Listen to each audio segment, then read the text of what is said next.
Folks, Black Star Network is here.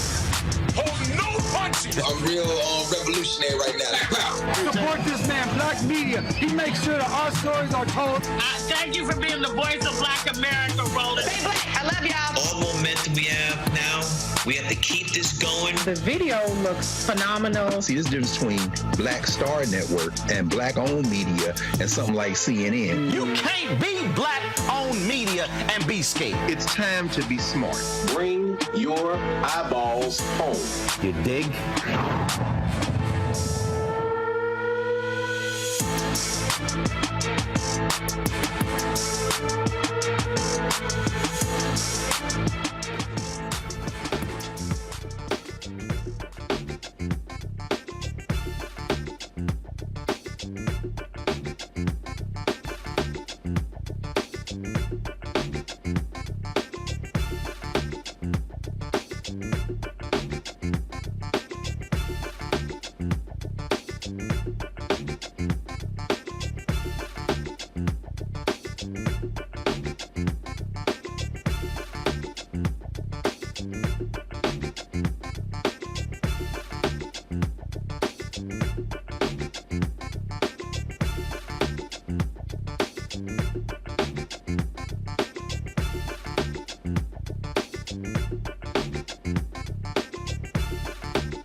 Today is Friday, June 16, 2023. Coming up on Roland Martin Unfiltered, streaming live on the Black Start Network from Houston, Texas. The Department of Justice drops a devastating report showing the abusive treatment African Americans and Latinos have received at the hands of Minneapolis police. Folks, we will talk with an executive with Noble about this report, and it is absolutely heinous action and essentially shows that police officers are acting as gang members there in Minneapolis. Also, on today's show, we'll talk about economic empowerment. We're here in Houston holding a Juneteenth Economic Freedom Summit tomorrow at the Power Center. We'll have a preview of that. And so we talk about really what the focus and the meaning of Juneteenth really should be for us in 2023. Also, on today's show, there was a sister, she went viral for singing Happy Birthday, Operatic style, to Busta Rhymes, bringing him to tears. Nia Drummond will join us right here on Roland Martin Unfiltered. Also, Justin Pearson was re-elected to the Tennessee House last night. Well, it was the primary, the general election later this year, but he's a shoo-in to actually win. So we'll give the details of the election. And of course, in our Education Matters segment, we'll talk with the president of EmpowHER Institute, which gives 12 to 17-year-old girls the chance to become marine biologists. Folks, it is time to bring the funk on Roland Martin Unfiltered on the Black Star Network. Let's go. He's got whatever the best, he's on it. Whatever it is, he's got the scoop, the fact, the fine. And when it breaks, he's right on time and it's rolling. Best believe he's knowing. Putting it down from sports to news to politics. With entertainment just for kicks, he's rolling. It's on go, y'all. It's Roland Martin, rolling with Roland now. He's funk, he's fresh, he's real, the best, you know he's Roland Martin now.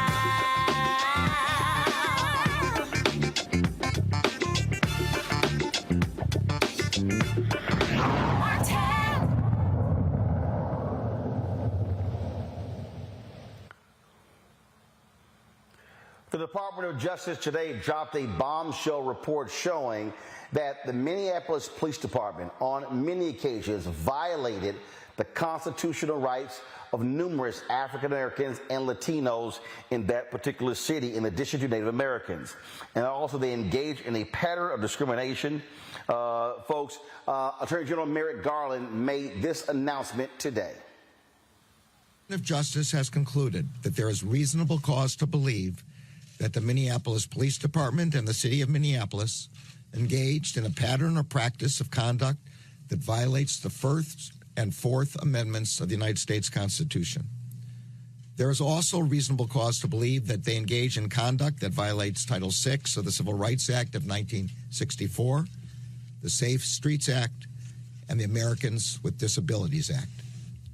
Specifically, we found that MPD and the City of Minneapolis engages in a pattern or practice of using excessive force, unlawfully discriminating against Black and Native American people in enforcement activities, violating the rights of people engaged in protected speech, and discriminating against people with behavioral disabilities and responding to them when responding to them in crisis. At the heart of many of the protests that unfolded in this city and across the nation was a call for constitutional, fair, and non-discriminatory policing and respect for people's civil rights. Today, we're here to take an important step toward answering that call and committing to the task of building out a core feature of American democracy, an effective, accountable police department that ensures respect for constitutional rights, garners public trust, and keeps people safe. I want to provide further details about the findings of our civil rights investigation that the Attorney General just announced. First, we found that the Minneapolis Police Department uses excessive force, both deadly and less lethal. We reviewed MPD's 19 police shootings and one in-custody death from January 1st of 2016 to August 16th of 2022. Many of these incidents were unconstitutional uses of deadly force. We found that officers used deadly force without probable cause to believe that there was an immediate threat of serious physical harm to the officer or another person. In one example, an off-duty officer fired his gun at a car containing 6 people within 3 seconds of getting out of his squad car. Neck restraints are lethal force, and we found that MPD officers often use neck restraints without warning on people suspected of only minor offenses and on people who posed no threat. We also reviewed less lethal uses of force, tasers, bodily force, and pepper spray. MPD officers' use of tasers often is inconsistent with MPD's own policy and occurs without warning. For example, officers sometimes use multiple successive taser applications without reassessing the need for further activations, which can be dangerous. They also use tasers for minor offenses on kids and on people known to have behavioral health issues.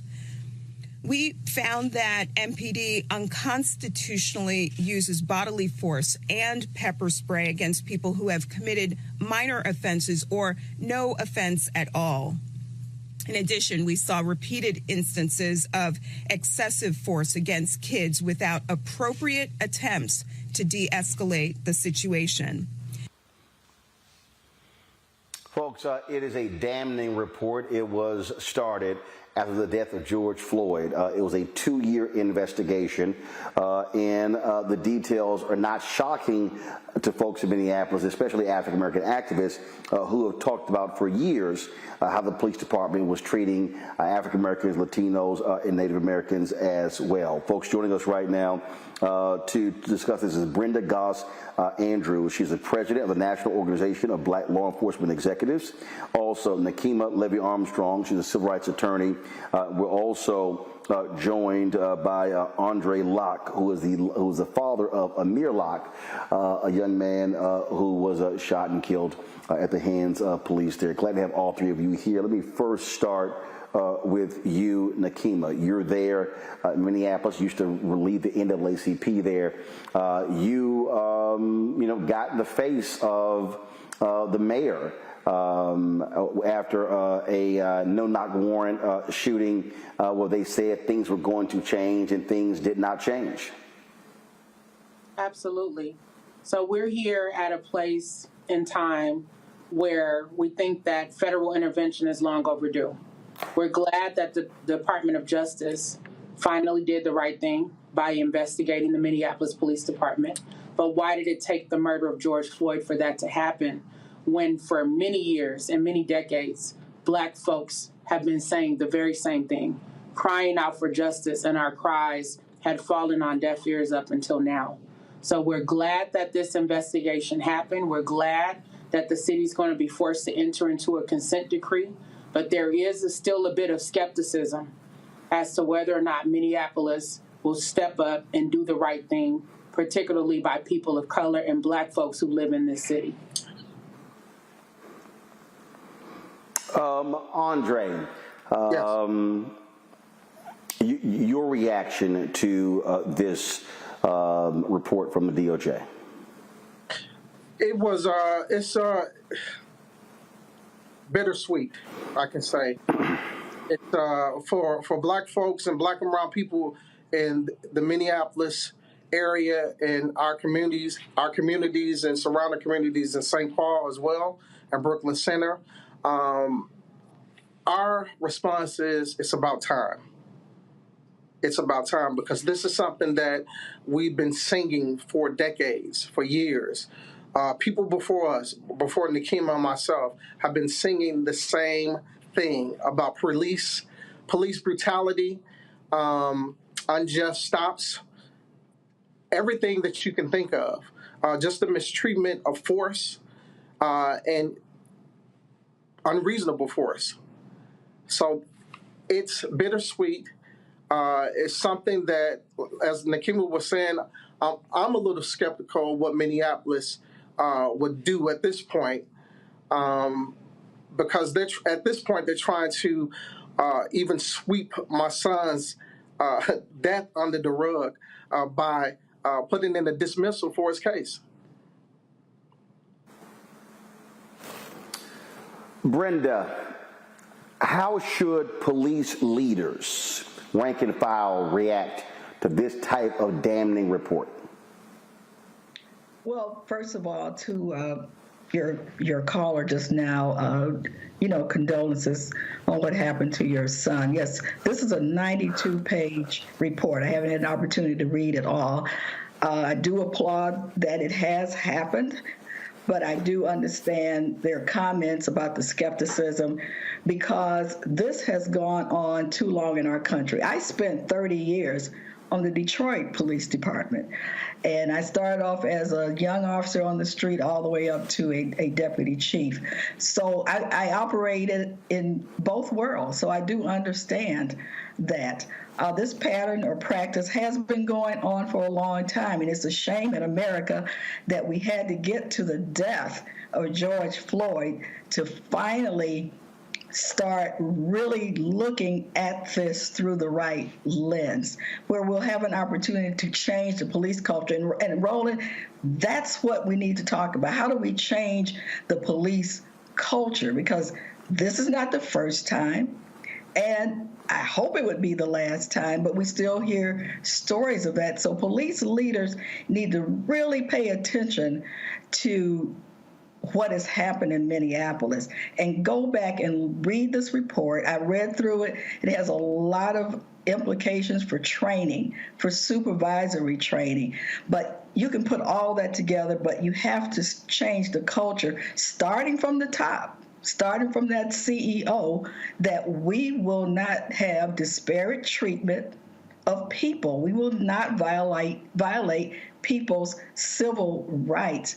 And that has to be the message. You can do training all day, but that message must come from the top and cascade all the way to that officer on the street, that this type of behavior will not be tolerated. Not only will it not be tolerated, but that we're going to deal with you. We're going to prosecute you. We're going to terminate you, that we're going to take action instead of sweeping some of these things under the rug when we know who some of these problem officers are in the department. So that would be my message to leaders out there. Just use this report and comb through it, because it talks about training, it talks about policies, it had 18 remedial measures for Minneapolis to take. And I just say, police chiefs and leaders, go through this report and just check it off and see where you are in your department in relation to this report. Folks, hold tight 1 second. I got to go to a break. We come back more on Roland Martin Unfiltered as we unpack this devastating report from the Department of Justice on the Minneapolis Police Department. You're watching Roland Martin Unfiltered right here on the Black Star Network. Hatred on the streets, a horrific scene, a white nationalist rally that descended into deadly violence. White people are losing their damn minds. An angry pro-Trump mob storms the U.S. Capitol. We're about to see the rise of what I call white minority resistance. We have seen white folks in this country who simply cannot tolerate black folks voting. I think what we're seeing is the inevitable result of violent denial. This is part of American history. Every time that people of color have made progress, whether real or symbolic, there has been what Carol Anderson at Emory University calls white rage as a backlash. This is the rise of the Proud Boys and the Boogaloo Boys. America, there's going to be more of this. Here's all the Proud Boys, guys. this country is getting increasingly racist in its behaviors and its attitudes because of the fear of white people. The fear that they're taking our jobs, they're taking our resources, they're taking our women. This is white fear.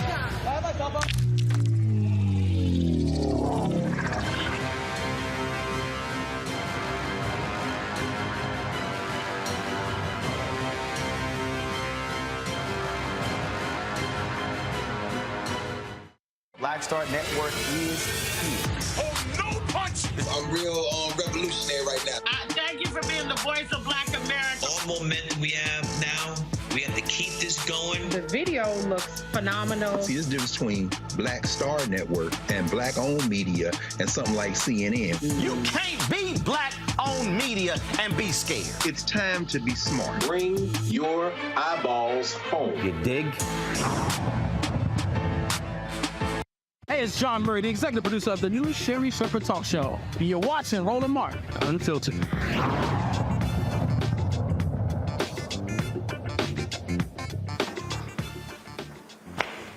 All right, folks, welcome back to Roland Martin Unfiltered as we continue to talk about this Department of Justice report.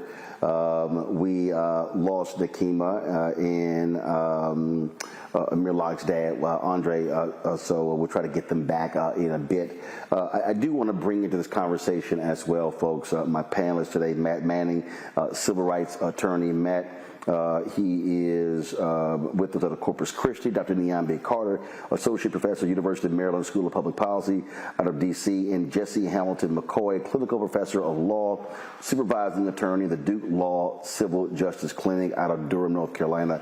Glad to have all three of you here. I will start with you, Matt. Your assessment of this report. 2-year investigation at 92 pages, lots and lots of detail and shocking and terrible stories of how Minneapolis police treat people of color. I do think it's a blockbuster from the little bit that I've read, but I'll tell you, Roland, I kind of have, I guess, muted excitement about this or happiness about this, because at the end of the day, if it does not correlate to people being able to individually vindicate their constitutional rights, then we're not making the biggest progress that we need to make. Every day I file lawsuits or prosecute lawsuits for people whose constitutional rights have been violated. And it's like, so, a lot of background noise, I'm not sure if you get that, but I think unless we're able to connect consent decrees to an ease for people to actually vindicate their deprivation of constitutional rights, we're not moving the ball forward. And the second thing with that is that with Louisville and with Minneapolis here, I like that the Department of Justice is investigating these departments, but it seems to me to be a little too late, right? Because it happens after some blockbuster event. What needs to happen is there needs to be greater enforcement of police departments before it gets to this point where they have had a myriad of these complaints over the years, and finally somebody comes in and does a pattern and practice investigation. Not to say they're not doing it, but it's easy to do it in the wake of George Floyd, right, or in the wake of Breonna Taylor.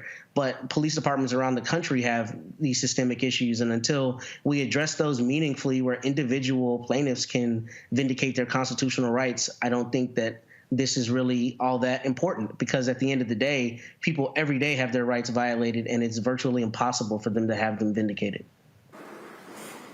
Jesse, we've also seen examples like in Cleveland where they had a consent decree and then they would come back and have another consent decree. Stuff did not change.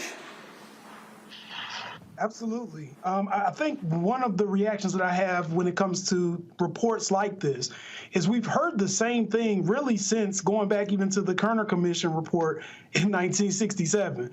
We always hear the same recommendations and the same outcomes, but ultimately we still are experiencing police violence, particularly in minority neighborhoods and communities, at an alarming rate. And I think one of the concerns that our community and the culture has is what is supposed to happen next, right? We just want people to stop being able to kill Black people or kill minorities in our communities. And it seems like it really shouldn't be that difficult of a problem, but the more that we analyze and come up with the same conclusion, the more we realize that there's not a lot of investment into all of these things that people always recommend. So training hasn't fixed it.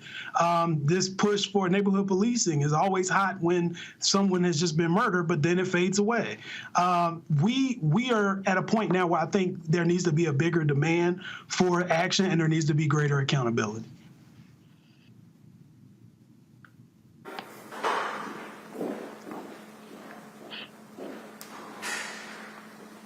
Niambi?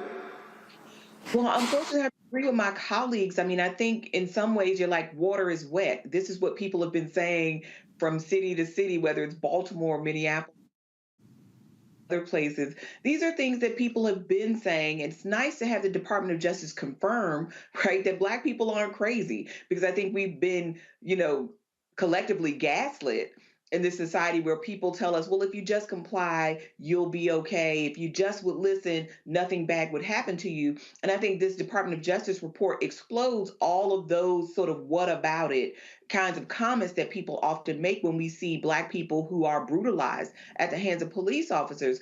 But I am, reserving judgment here because in some ways, it feels too little too late, because everything from the training and all of this other stuff that was supposed to ameliorate this kind of negative policing hasn't. I think the earlier statement about police culture is something that we have to think about. Who are the people who become our police officers? What kind of requirements do we have for police officers? What kind of mental supports and other things are we giving them? Now, we can't, sort of counsel away or train away the racism that we see here. And so there has to be a willingness to root out those officers, particularly those who are known to be a problem, because one of the things that I think we've seen over and over again, it's never just an isolated incident. It's never a single officer doing a single bad act. It's people who've had a history of being abusive to the public that they're supposed to serve. And then when something really spectacular happens,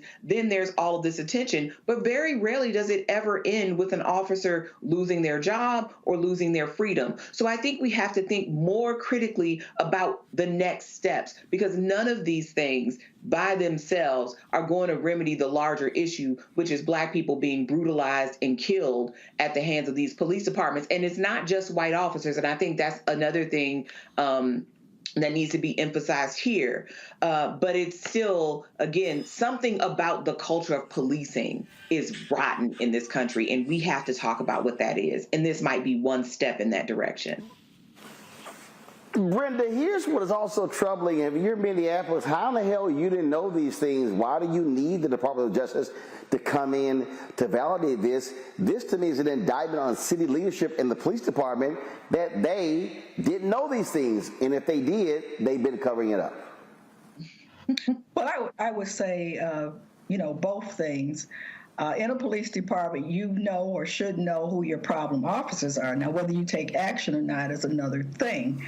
So this came to the boiling point, unfortunately, with the death of George Floyd that required federal intervention. I don't want to say it's too little, too late. Certainly, we would have liked this to happen sooner. We would have liked all of this to happen with many of our other Black males that have been killed. But I want to be optimistic that at this point that we can move forward. And I want to make one other point. I agree with some of the things Dr. Carter said as well. But we need civilian oversight. We need civilians to stay engaged and stay involved.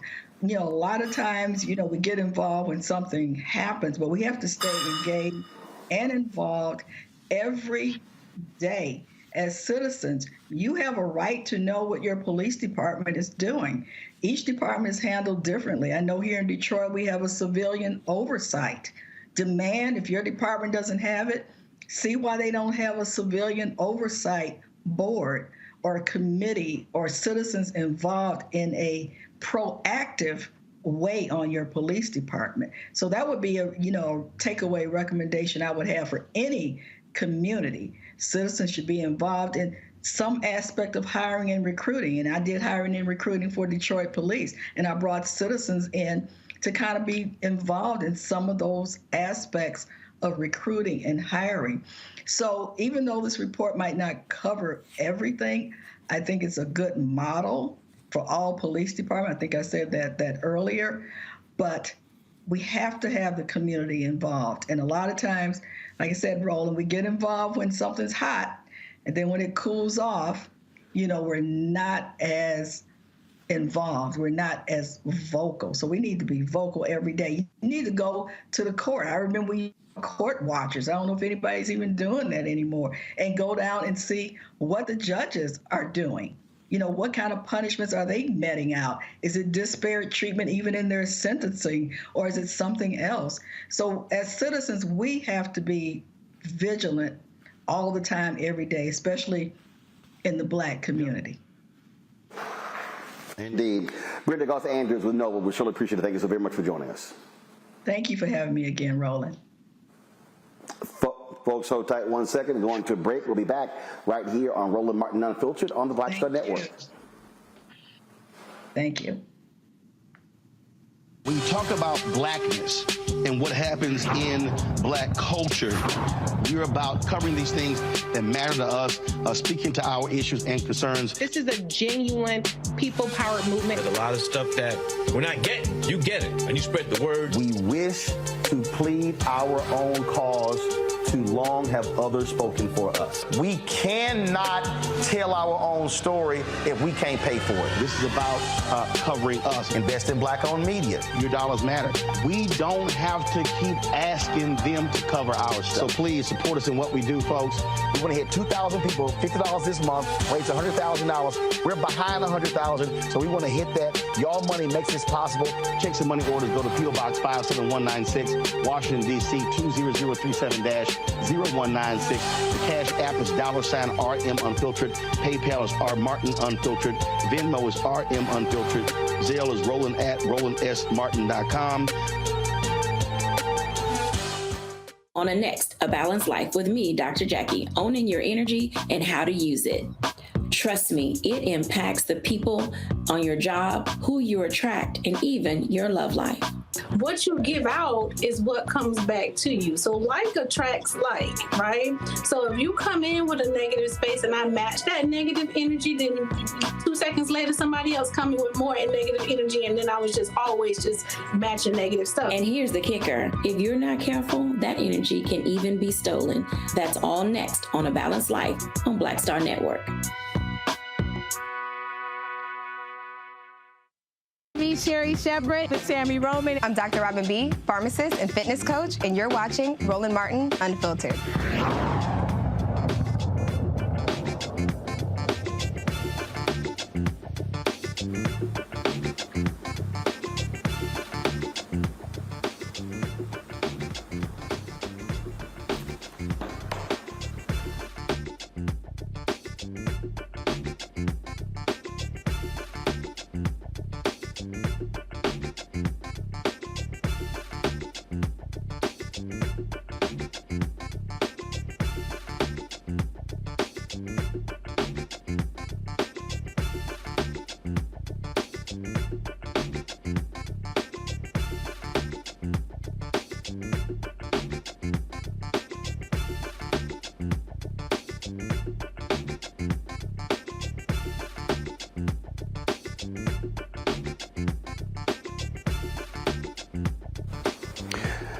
All right, folks, the NBA has brought the hammer down on Memphis Grizzlies guard JA Morant, suspending him without pay for 25 games beginning next season. Now, remember, he previously was suspended for several games. He issued an apology. He met with the commissioner, but then this was after, of course, he was on video on Instagram Live in a strip club brandishing a gun. Then, of course, after apologized the second time, he was in a car with a friend blasting hip-hop music, and he flashed a gun again. The NBA waited until the NBA finals were over before they would actually take any action. NBA Commissioner Adam Silver said this is about Morant's suspension. JA Morant's decision to once again wield a firearm on social media is alarming and disconcerting, given his similar conduct in March for which he was already suspended 8 games. The potential for other young people to emulate Ja's conduct is particularly concerning.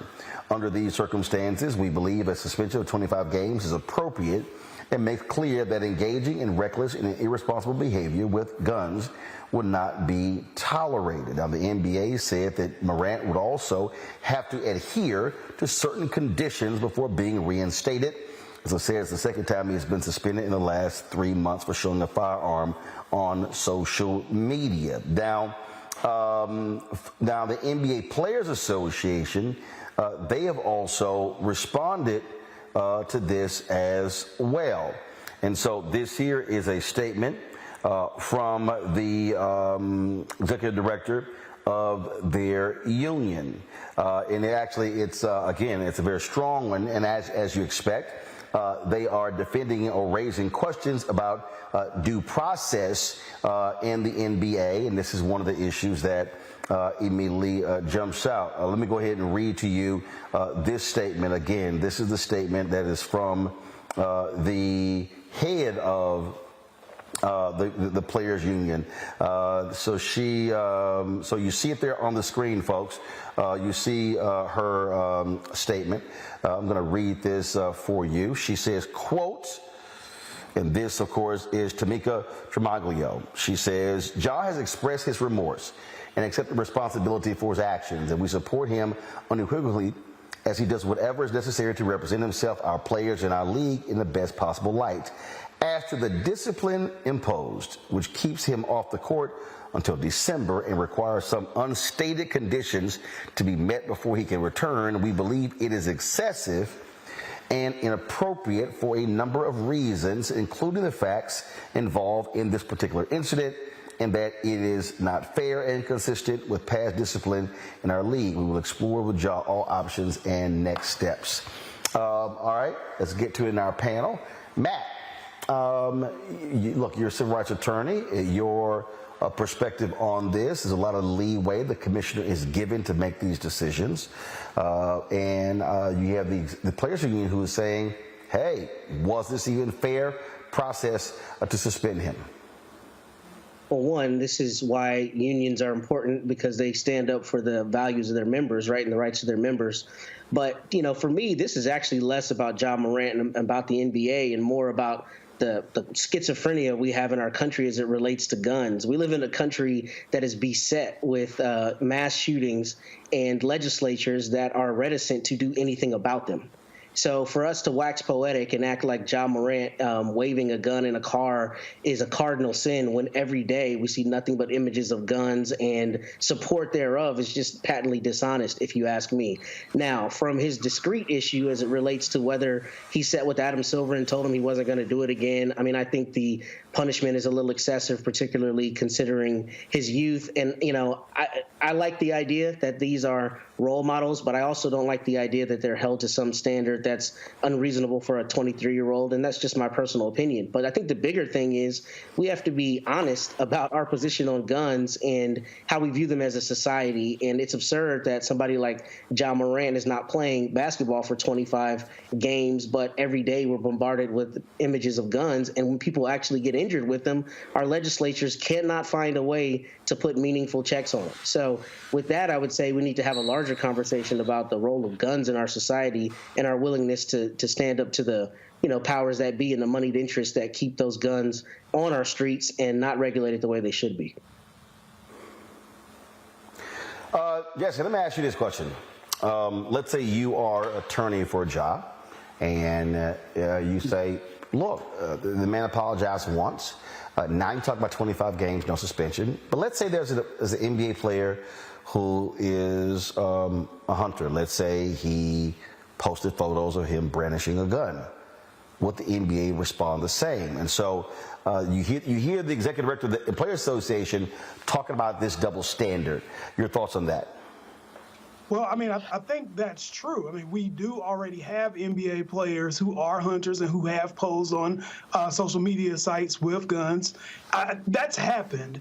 I think that this punishment was less about what Adam Silver is saying with influence and more about their view on insubordination. because they have talked to Ja Morant prior to about this same situation, and he had expressed remorse prior to. And I think the NBA has taken the position that they are less willing to accept his apologies and less willing to believe that he won't do this again. And they're using, in a sense, a cop-out of saying, well, his influence to kids or people who are watching might diminish the brand. But I think in actuality, it's more so showing Ja Morant that they plan to take this seriously moving forward, and that any deviation from what the NBA expects of him as a player and participant in this league will be harshly punished. Is it, I mean, look, you hear the executive director say there, Niambi, these unwritten acts that he is going to have to perform to be reinstated. And it's very interesting how people reacted to this. There are a lot of people who are like, oh man, this guy's an idiot. He's stupid. It's cost himself millions. You have others who are saying, well, why is he suspended Second Amendment rights? Others who like say, hey, the NBA is protecting its brand as well. And so to me, what this is the NBA, okay, we hit you with a light suspension before. You came and met with the commissioner, you apologized, said it wouldn't happen again. Boom. It happens again. This is their way of saying, keep playing around. You're going to see how serious we are about impacting your money. And keep in mind, he keeps this up, not only losing NBA job, losing endorsements, all sorts of things. Absolutely. And listen, I agree that this is about the NBA flexing its muscle and showing these players who's boss, so to speak. But this is also one of those conversations we need to have, because I agree with my panelists. All of these other things are playing in the background, and multiple things can be true at the same time. But this is what happens when you give 23-year-olds whose brains aren't even fully formed millions of dollars and then expect them to exercise the judgment of fully formed adults. So they look grown, right? They're big people. They play this game that entertains us. They make lots of money, but they're not grown-ups. I work with young people all day, and the decisions that they make sometimes leaves me scratching my head. This is how I know this young person is not a full-grown man. Now, I do think this is one of those sort of grow-up time moments for Ja Morant. I think we have to consider what choices come next, because working in the NBA is a privilege. The NBA is not like other institutions where you might work and the protections might look the same as if you were in a different kind of employment space. So I think that also has to be considered. I do share those same concerns, though, as the union, where the NBA can say you have to meet these requirements. You don't know what the requirements are. So you're signing up and agreeing to something because you are being held to account by this organization where you really, I mean, you have some bargaining power, but not really. Ultimately, the NBA is going to be the NBA. And so if they decide that Ja Morant has to go, there will be somebody else waiting in the wings to take his spot. So it's not going to cease functioning as an institution.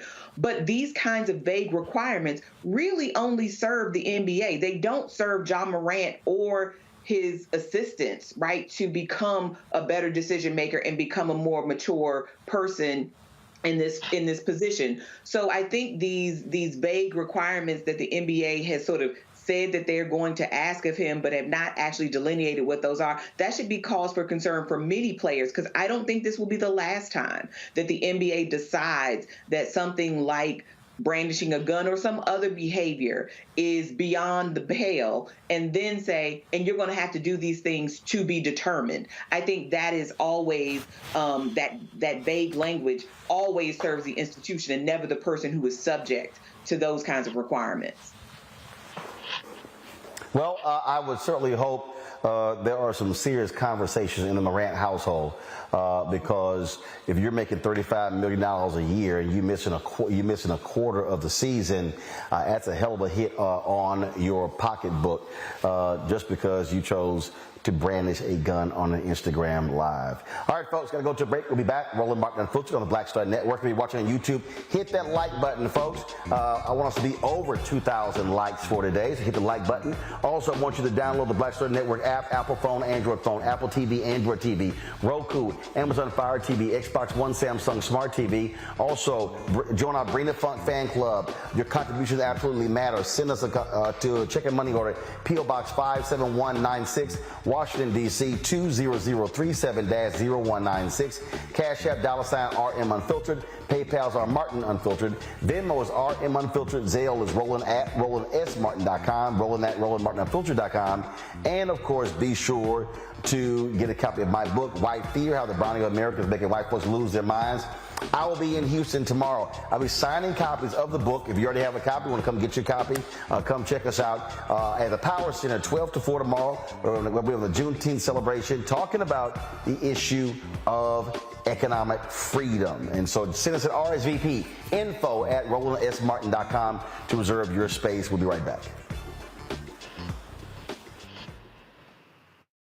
Question for you. Are you stuck? Do you feel like you're hitting a wall and it's keeping you from achieving prosperity?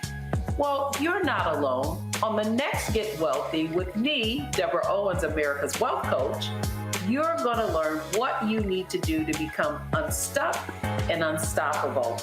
The fabulous author Janine K. Brown will be with us sharing with you exactly what you need to do to finally achieve the level of financial success you desire through your career. Because when I talk about being bold in the workplaces, I'm talking about that inner boldness that you have to take a risk, to go after what you want, to speak up when others are not. That's right here on Get Wealthy, only on Black Star Network.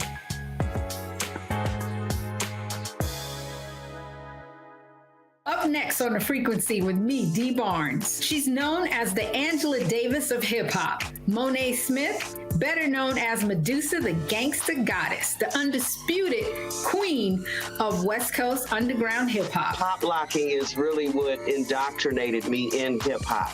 I don't even think I realized it was hip-hop at that time. Right. You know, it was a happening. It was a moment of release. We're going to be getting into her career, knowing her whole story, and breaking down all the elements of hip-hop. This week on The Frequency, only on the Black Star Network.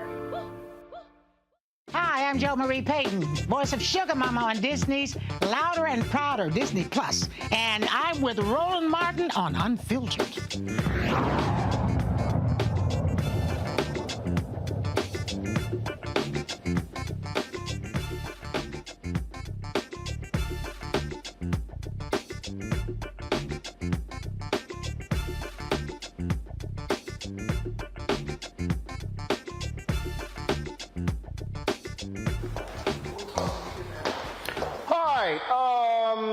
Folks are already tripping about Juneteenth. Check this out. A Chicago woman posted this video on TikTok. It has gone viral after she claimed she was kicked out of school for correcting the institution's director on the true meaning behind Juneteenth.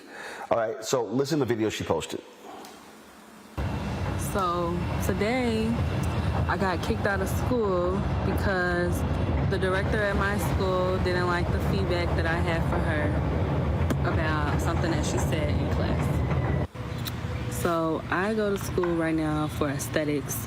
I was practicing to be an esthetician. Now, at my school on Monday and Wednesdays, we have this thing called morning meetings where we basically just talk about what's going to happen for the day, the next few days, and we celebrate people that's graduating and all of that type of stuff.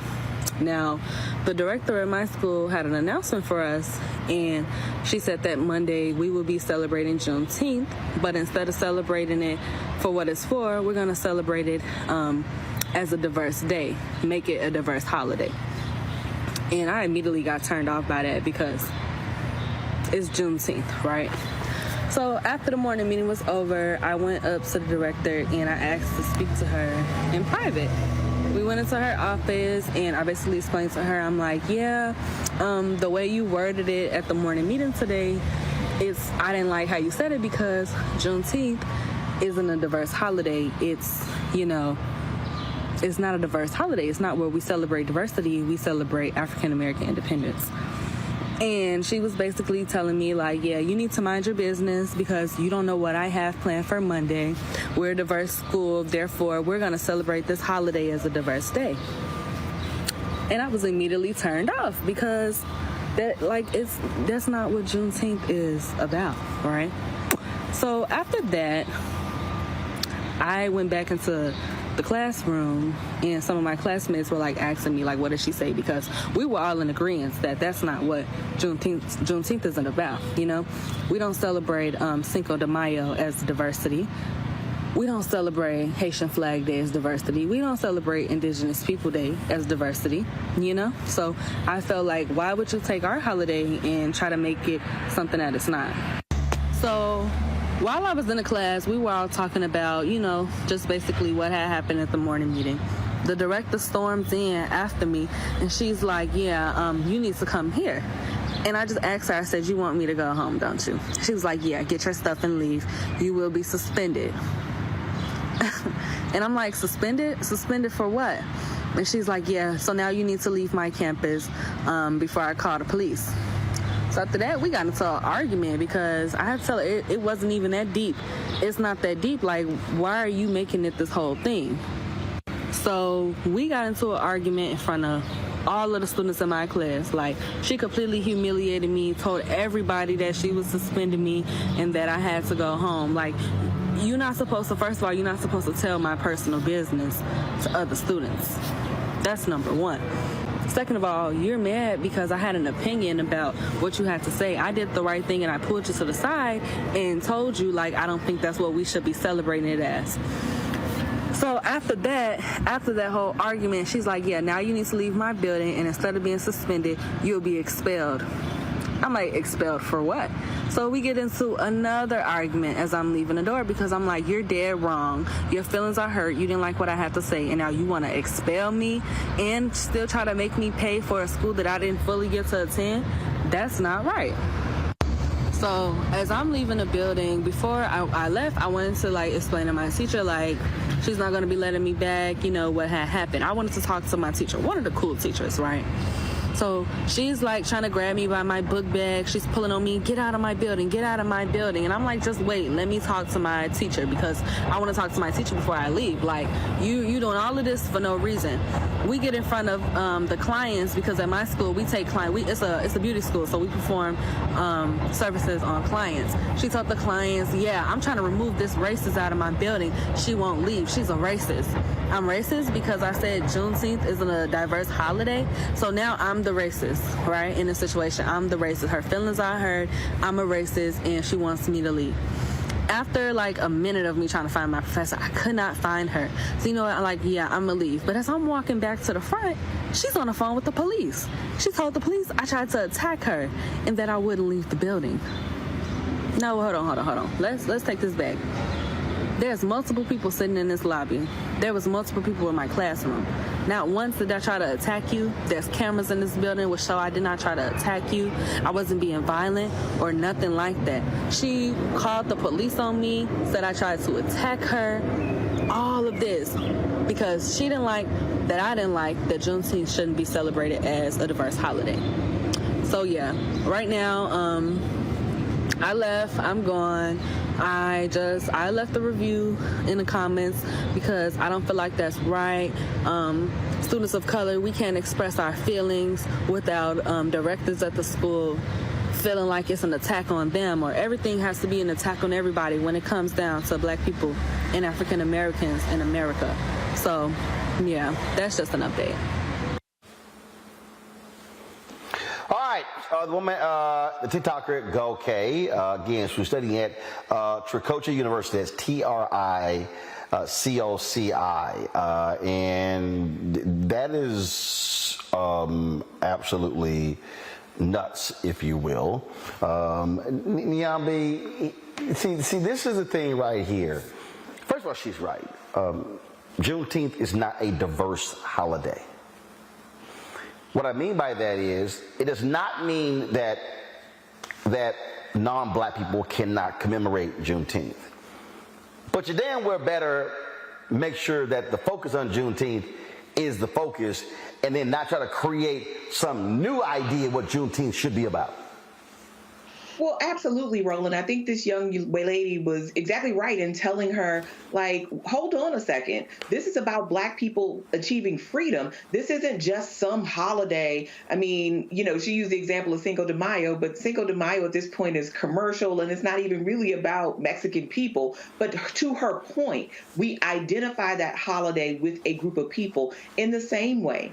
Juneteenth is a national holiday that commemorates the freedom of Black people who were enslaved in this country. That cannot be missed because some people are uncomfortable, right, acknowledging what this is about. And ultimately, would probably, if we believe the story as this woman has suggested, what probably drove this director crazy was the fact that this young person corrected her and was not okay with sort of going along to get along. Because ultimately this diverse holiday of trying to redesignate this holiday, which was born out of, you know, the events of 2020 and the unfortunate demise of George Floyd, which we all were traumatized and witnessed, and the protests thereafter, that we will not then say that this does not have anything to do with Black people. Decentering Black people and decentering Blackness is about other people's comfort. And we cannot allow that be the rubric or the measure by which we celebrate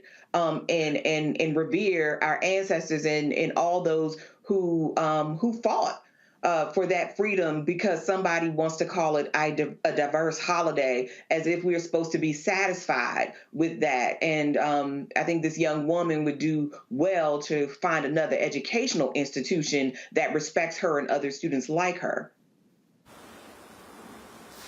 And that right there, Matt, is the thing for me that I keep saying. We need to be very vigilant and not letting these folks try to redefine what Juneteenth is and turn it into simply another day for people to sell some stuff. Absolutely. I'm glad you said that, because that's what we're finding with a lot of other holidays, not even holidays that are just Black-centered, but you're finding the corporatization of holidays and things like Pride this very month, right? Where corporations find a way to make $1 and they co-opt it, and then it becomes some everybody come and have a party. And when it's not about that, particularly when Juneteenth is not only about Black Americans, but Black Texans like you and I, especially here there in Galveston. But the idea that the slaves were told 2 years late.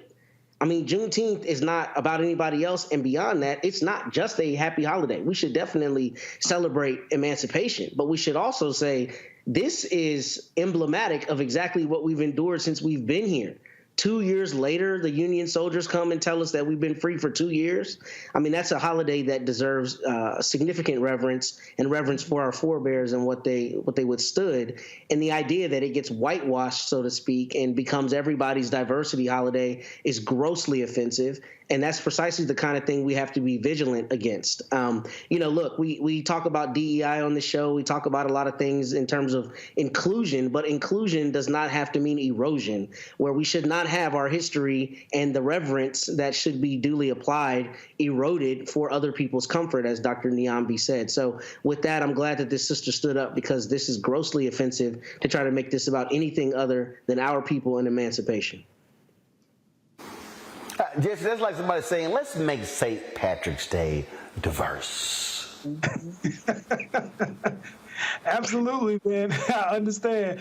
Well, look, I think, anytime that I talk to my students about Juneteenth in the first place, I think it's important to understand that there's kind of two sides to that story. And just like my fellow panelists talked about, people who were informed about their emancipation way late. But then there's another piece that people don't deal with, which is the massacre of the people when they are no longer able to be exploited by the white system, right? And I think it's important for us to see both sides of that, since now this has become a national holiday, mainly because we know that once things become national holidays, they get co-opted. You'll see Juneteenth ice cream at the store. That's not really what this is about. And so what we're trying to do, and what this student rightfully did, was try to educate people. If you're going to tell folks about Juneteenth, tell them about what Juneteenth is. Don't allow, particularly in a time of, we see what's happening in Florida, rolling out all of these things to take away not just critical race theory, but Black history. We can't allow the whitewashing of Black history to continue to the point where there's nothing that is specifically reserved for the culture. Absolutely. And so, again, we must remain vigilant to protect it, what it is. And look, I told y'all, the people out here be talking about, no, we never asked for this. No. A lot of us did. And we perfected how to celebrate this in Texas. It's been a state holiday since 1980, y'all.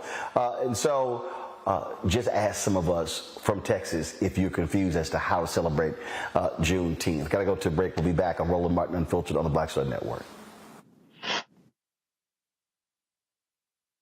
Next on the Black Table with me, Greg Carr, a very different take on Juneteenth with the one and only Dr. Sunyata Ahmed. We'll explore the amazing foods, remedies, and rituals that are a part of our history and the Juneteenth holiday. So it's our responsibility to return the healthier version to our folks instead of just the red liqueurs marketed to us, the red sodas and the other things. I mean, why does the Kool-Aid man have to sound like Louis Armstrong? He's like, oh yeah! Yeah, right.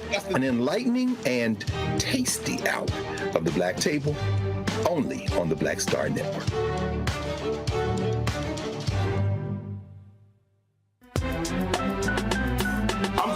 Muhammad, live from LA. And this is The Culture. The Culture is a two-way conversation. You and me. We talk about the stories, politics, the good, the bad, and the downright ugly. So join our community every day at 3 p.m. Eastern and let your voice be heard. Hey, we're all in this together. So let's talk about it and see what kind of trouble we can get into. It's The Culture. Weekdays at 3, only on the Black Star Network. Hatred on the streets, a horrific scene, a white nationalist rally that descended into deadly violence. White people are losing their damn minds. An angry pro-Trump mob storms the U.S. Capitol. We've seen shooting. We're about to see the rise of what I call white minority resistance. We have seen white folks in this country who simply cannot tolerate black folks voting. I think what we're seeing is the inevitable result of violent denial. This is part of American history. Every time that people of color have made progress, whether real or symbolic, there has been what Carol Anderson at Emory University calls white rage as a backlash. This is the rise of the Proud Boys and the Boogaloo Boys. America, there's going to be more of this. Here's all the Proud Boys, guys. This country is getting increasingly racist in its behaviors and its attitudes because of the fear of white people. The fear that they're taking our jobs, they're taking our resources, they're taking our women. This is white fear.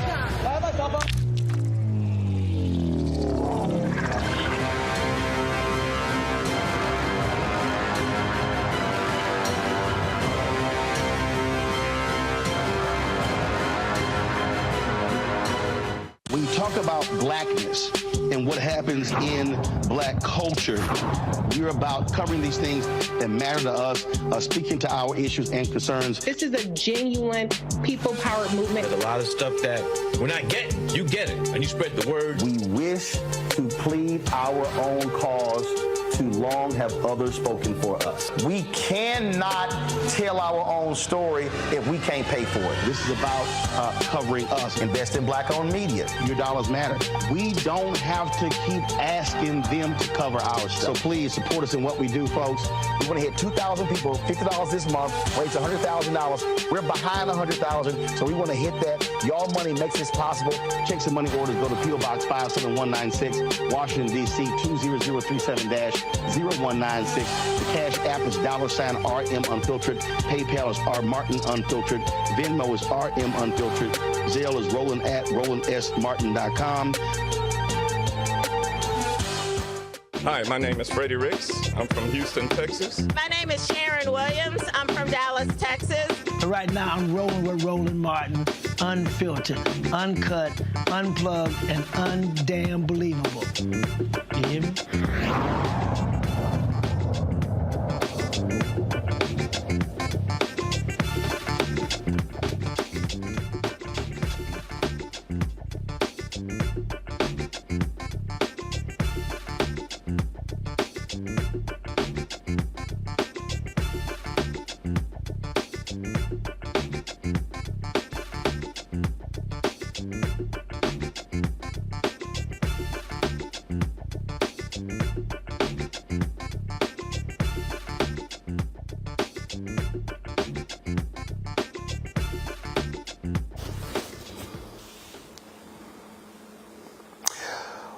Roland Martin Unfiltered on the Black Star Network. A couple weeks ago, I came across this video on social media. I posted the video on my Instagram page, got a crazy amount of response, sent it to folks like Tamron Hall, my good buddy Claudette O'Brien, and others.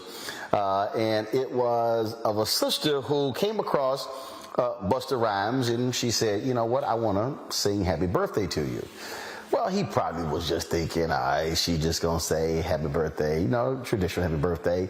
Yet she went non-traditional. Check this out. Watch me sing happy birthday to Busta Rhymes. Now, is this the full one? Oh my God! Nia, yes, it's all. Yes. Okay, you gonna get surprised? Okay, she sings in real life. In real life, in real time.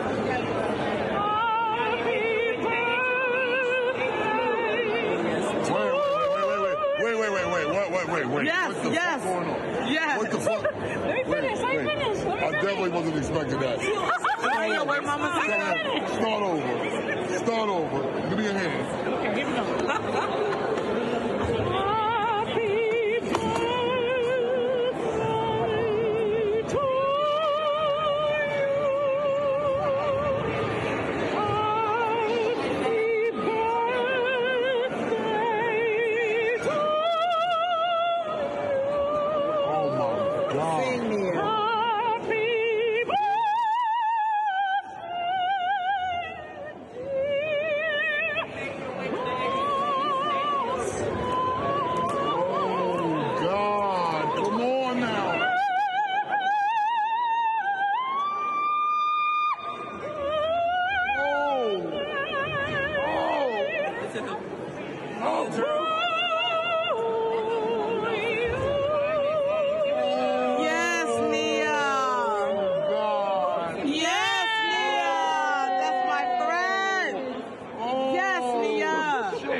Why the fuck you do that to me?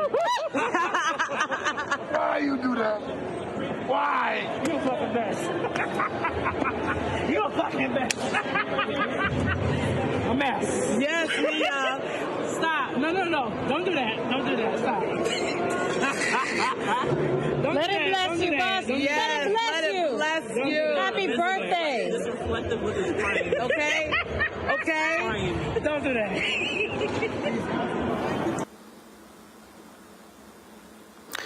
Well, that night, I sent Nia Drummond a direct message on social media saying, hey, want to have you on the show, and she joins us now. Nia, glad to have you here. So good to be here. Hello, Mr. Roland Martin. So great to be here. So first off, what is your background? Are you a professional opera singer? Is it just something that you do in your own spare time? Well, I actually went to school. I went to SUNY Fredonia for classical voice. But I've been singing, before classical voice, I've been singing different genres like jazz and gospel and pop, basically a little bit of everything. So what was this event you were at where you encountered Busta Rhymes?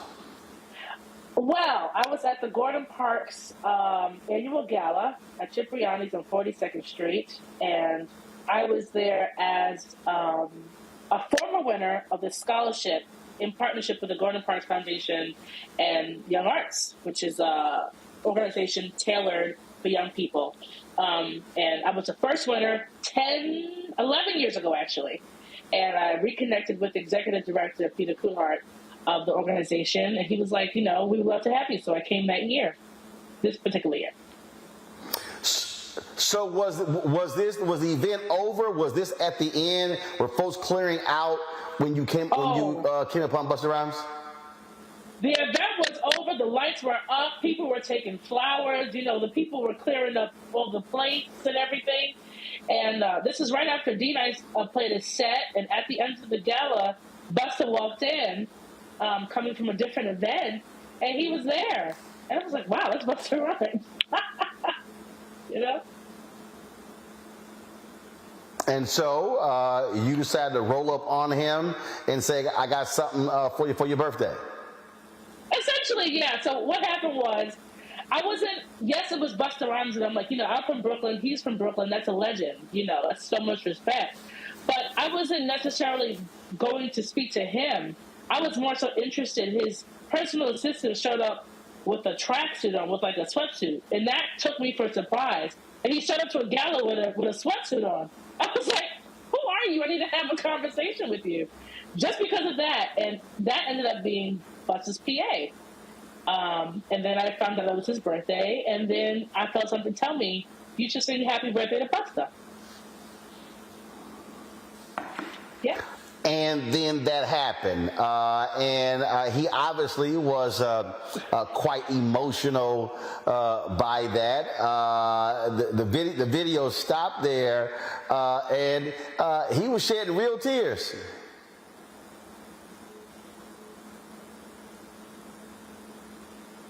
Looks like Nia is frozen there. Y'all let me know when we get her back. So we could continue our conversation. Certainly, a lot has changed for her. She has been on the Tamron Hall show. She has done interviews all over the place, and so that's what happens when viral moments are captured like that. Hundreds of thousands of views of that particular video on all social media platforms. TikTok, Snapchat, it's been on Instagram, Facebook, Twitter, it's been all over the place. And so Nia Drummond definitely has been getting lots and lots and lots of attention for that particular video. Do we have her back? All right. Again, Nia, are you there? I am here. I'm sorry, my call failed. The devil is on the service. I don't know what's going on. It's all good. It's all good. And I said he was quite emotional. Those were real tears he was shedding. And that's the thing. For me, my eyes were closed. I tend to sing with my eyes closed. And I didn't see him cry while I was singing because my eyes were closed. But I know for a fact that he was extremely emotionally overwhelmed, especially after the fact. So how has your life changed since this went viral? It has changed tremendously. I've been singing for a very long time, and I've done a lot of things that I thought were big, career-wise, but this really, and it's so random. But this has really opened up the floodgates for so many things. I've gotten so many calls, and so many people, regular people, have been really appreciative, especially as a Black woman that sings classically. You don't see that every day.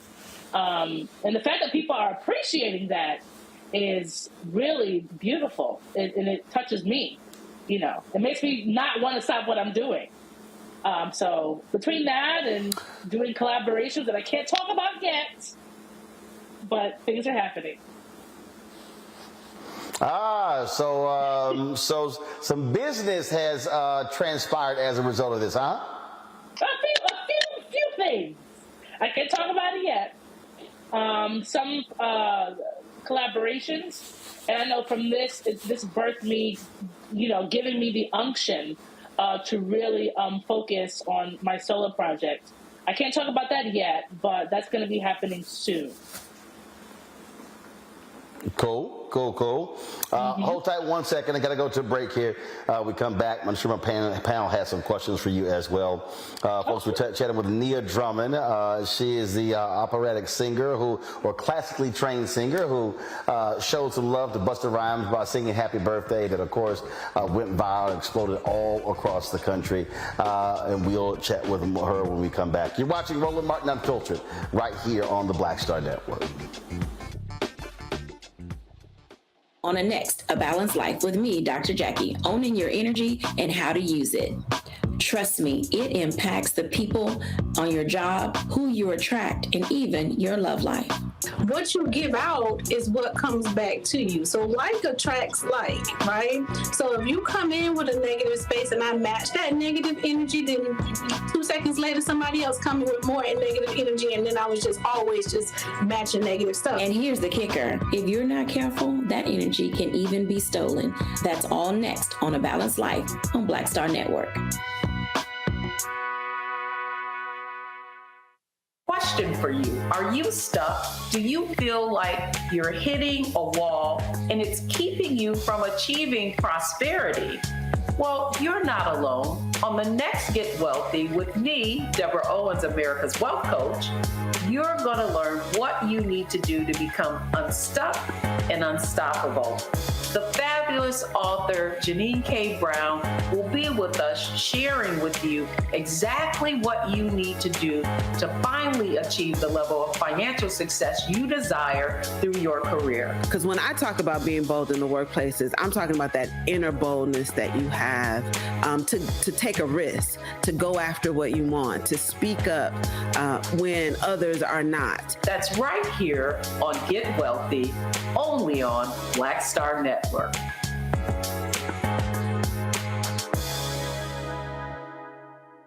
Hello, I'm Marissa Mitchell, a news anchor at Fox 5 DC. Hey, what's up? It's Tammy Roman, and you are watching Roland Martin Unfiltered.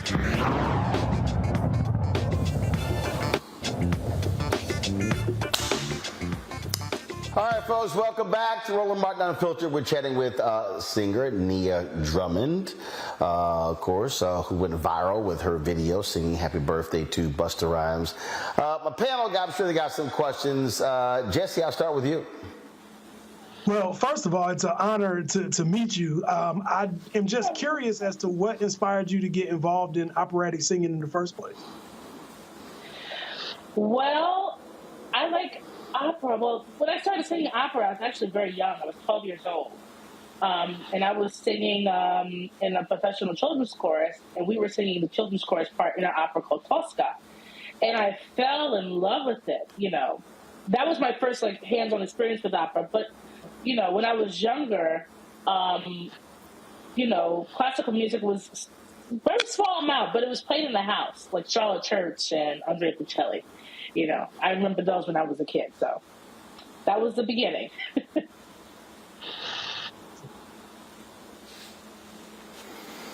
Niambi. Well, I would say the same. I mean, I think like a lot of people, I watched that and experienced the joy and the happiness and the beauty of your singing in that moment. So thank you for providing that in this time, because I think it's much needed. But how have you been coping with going from a relatively private person to now this very public person? How has that been? It's been a little overwhelming. It's been exciting because, you know, as an entertainer, this is the goal. This is the dream, to be able to be, you know, seen and for your gift to be appreciated. But yes, it can be a little overwhelming, and it's a big responsibility now, you know, to be able to connect with so many people at one time. You know? That's a lot. I am sure.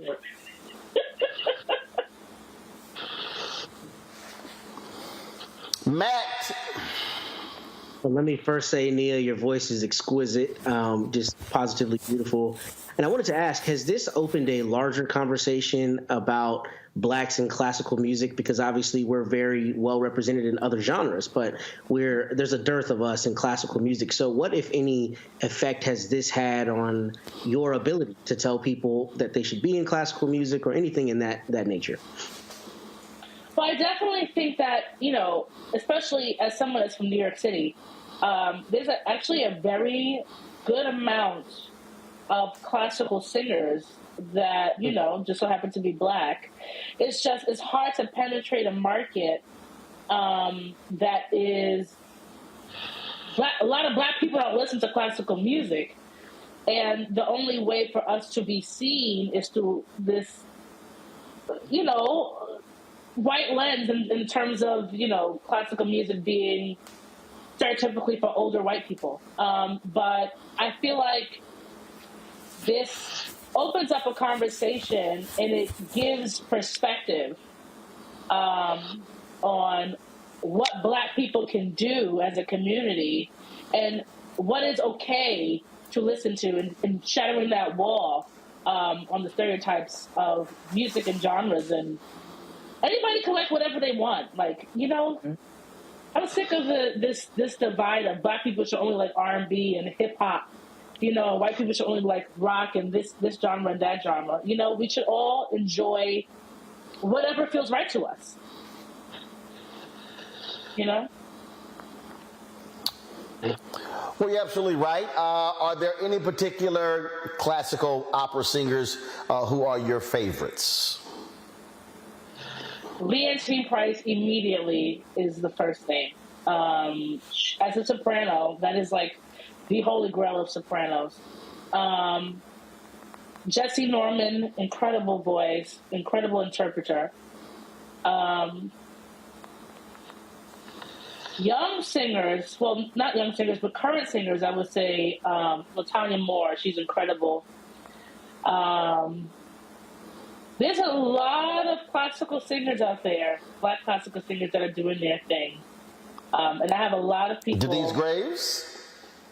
I'm sorry? Of course Denise Graves. Of course Denise Graves. Denise Graves is incredible. It's just hard to think of all the singers at one time. Denise Graves, Kathleen Battle, that's an amazing voice. There's a soprano named Angel Blue, Eric Owens. There's so many. And thank God for the internet, and we have it's so quick at our fingertips that we can access all this information. Between now and then, you know, Marian Anderson, Simon Estes, you know, George Shirley. There's so many singers that we can be on this conversation all day. But yeah. Are you encountering people who want you now to sing Happy Birthday to them? Yes. And that was one of my biggest fears. It's a really, really flattering thing. But that's happening quite a bit. Happy birthdays or Ave Marias. I want Ave Maria sung at my wedding. Or, you know, I've actually sang Ave Maria at a wedding before, you know, pre-Busta video. So, you know, it's pretty great though. I enjoy it. I enjoy it. So I'm going to ask you this question then. How about this one here? So is there so Happy Birthday is one thing. So is there a particular song that is a popular song that you have been able to put a classical twist on in your style?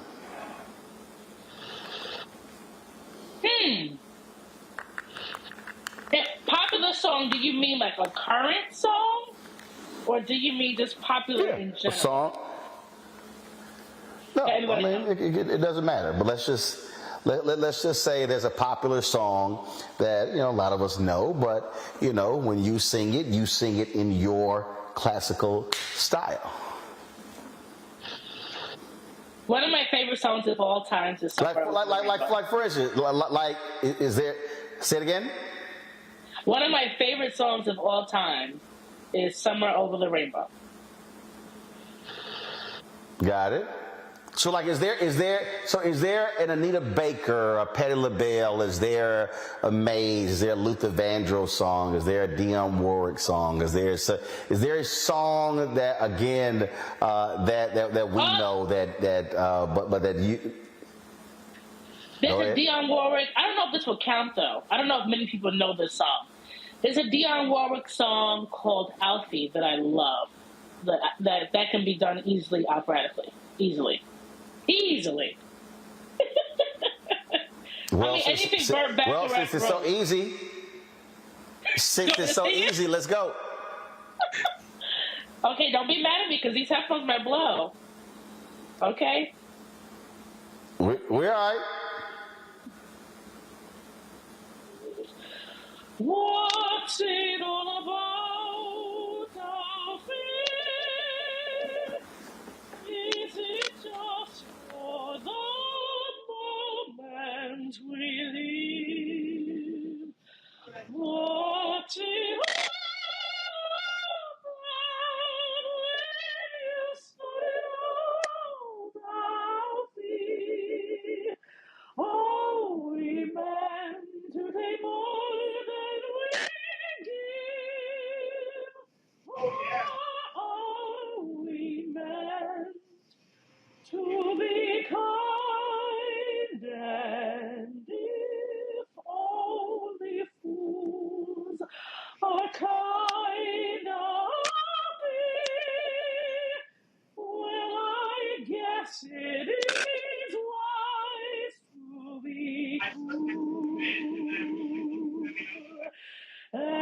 rest of the song. What will you let know? As sure as I believe, there's always I'll be. I know there must be something more, something even unbelievers can't believe in. I believe in love. I'll feel without true love we just exist. Until you find a love beyond this, you're nothing I'll be. When you walk, let your heart lead the way, and you'll find love every day. I'll be. I think that's it. I'll be.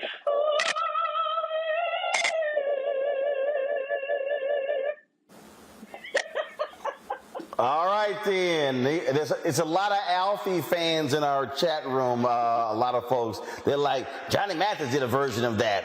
The Delphonics did a version of that. And so they're all weighing in. Nia Drummond, we appreciate it. Congratulations. All the great stuff has come your way. We look forward to those undisclosed projects, those collaborations, once they come to fruition. I would love to say something really quick before I go, if you don't mind, Mr. Roland. I just wanted to say that I'm so thankful for you all the support, and thank you, Roland, for all your support in posting the video and sharing it. Especially with time, as you know, I was just from Tamron Hall, and I'm so glad to be here with you today. And I just wanted to say that while doing all these projects, I did start a Patreon to have people be able to support and see some of the behind the scenes stuff that I'm working on. So it's just going to be on www.patreon.com/Nia Drummond. All right, patreon.com/Nia Drummond. All right, folks, check it out and support Nia in her work. Nia, we appreciate it. Thanks a lot. Thank you so much. All right, folks, when we come back, another viral video that is making its way around. A brother gives a powerful commencement speech at Syracuse University. We'll show you that next right here on Roland Martin Unfiltered on the Black Star Network. Up next on The Frequency with me, Dee Barnes. She's known as the Angela Davis of hip-hop. Monet Smith, better known as Medusa, the gangsta goddess, the undisputed queen of West Coast underground hip-hop. Pop locking is really what indoctrinated me in hip-hop.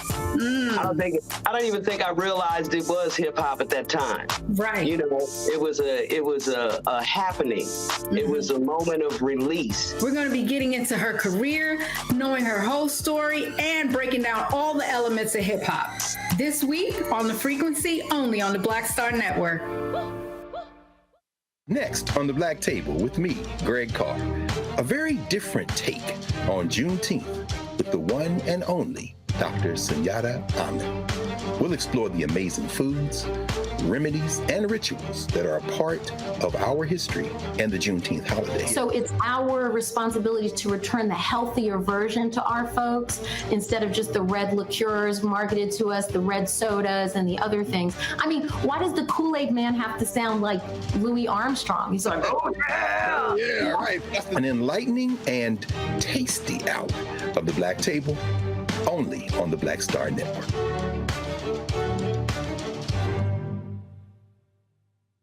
Hello, we're the Critter Fixers. I'm Dr. Bernard Hodges. And I'm Dr. Terrence Ferguson. And you're tuned in to Roland Martin Unfiltered.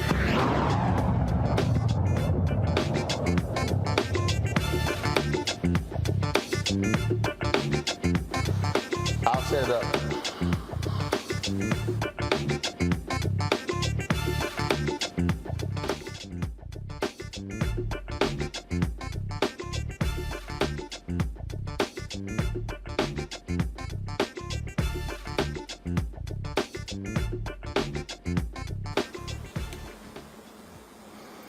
we've been in commencement season for the past month, and there have been a lot of speeches we've heard about, some critical, some others that have ticked folks off. But there's a speech by Jordan Pierre, graduate of Syracuse University, that is getting rave reviews from folks all across the country. And in a moment, we're going to have his video. We don't have a video ready yet.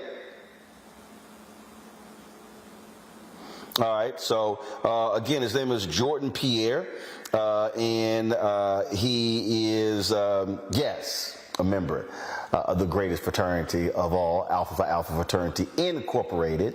Again, I came across this video, and so many people have been sharing this video saying, man, you got to check this out. You got to watch this video. And so we want to share it with you, and let's do that right now. Here's Jordan Pierre at Syracuse University Commencement.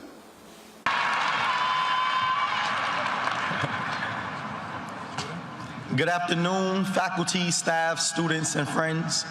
My name is Jordan Pierre, and I'm currently a senior, majoring in broadcast and digital journalism with a minor in entrepreneurship and emerging enterprise. To be here today for me is much more than a ceremony. Today is much more significant because I come from a place where I've attended more funerals and court appearances than college graduations. To be here today is a barrier broken. I have my family in attendance today, and for many of them, this is the first time they have attended a college graduation.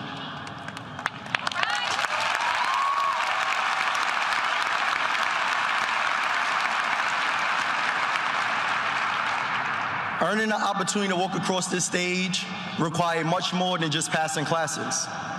For what makes this institution rigorous, at least for us Black and brown students, is not the curriculum, but what comes with being Black in the context of America while trying to uphold academic excellence.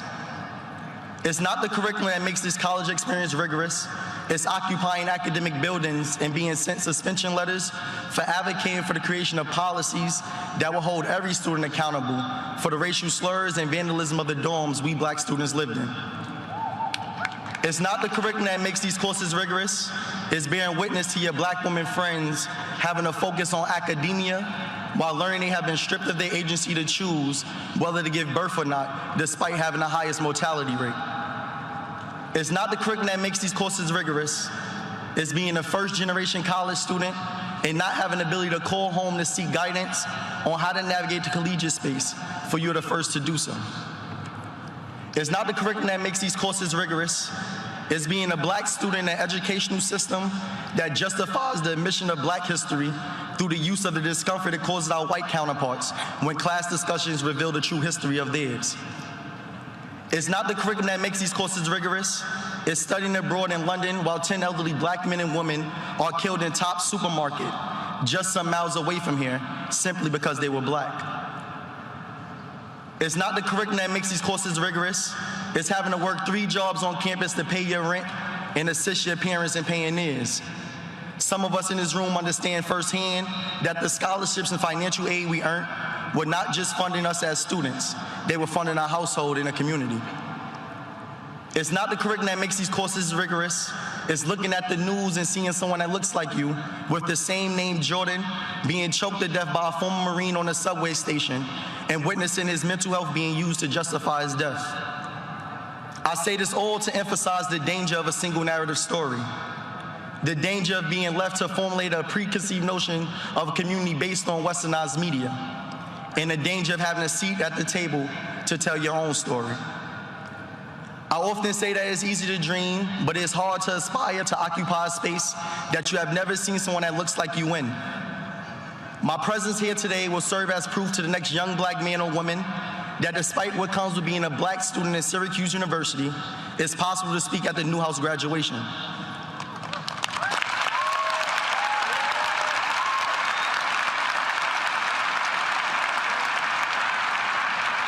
There was a time when I did not know what a student marshal was until last year when I met a Black woman named Adudu, a student marshal at the College of Engineering and Computer Science. There was a time when I did not believe I was going to be the President of the United States, which is what I will one day become, until I seen Barack Obama become the president.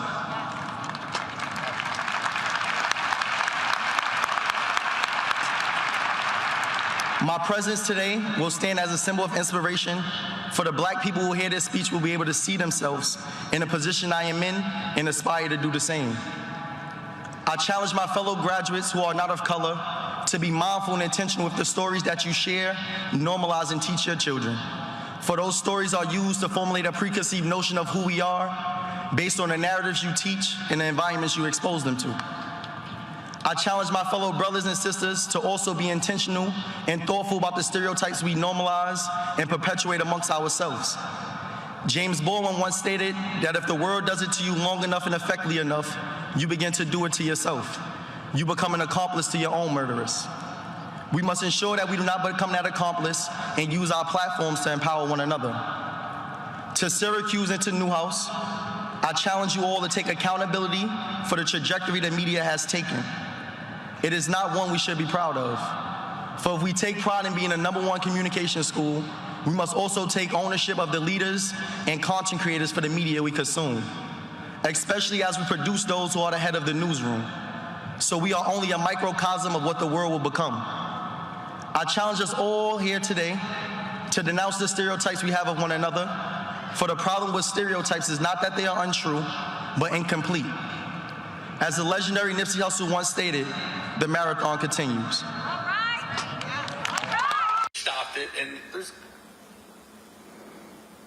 That right there was definitely a strong speech by that brother, Matt Manning.